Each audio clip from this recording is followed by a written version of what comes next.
आप देख रहे हैं एडवांस लर्निंग स्कूल बिसिया की परफॉर्मेंस।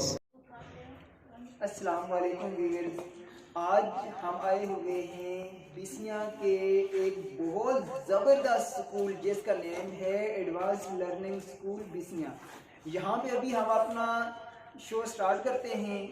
तो तिलावत कलाम पाक से हमारे शो का आगाज़ तो हो चुका है और अब नाते-ए-रसोल-ए-मaqbool सल्लल्लाहु अलैहि वसल्लम पढ़ने की सादत हासिल करने के लिए मैं स्टेज पे बुलाना चाह रहा हूँ मूसा लियाकत को कि वो स्टेज पे आए और नाते-ए-रसोल-ए-मaqbool सल्लल्लाहु अलैहि वसल्लम पढ़ने की सादत हासिल करें। मूसा लियाकत आ जाए।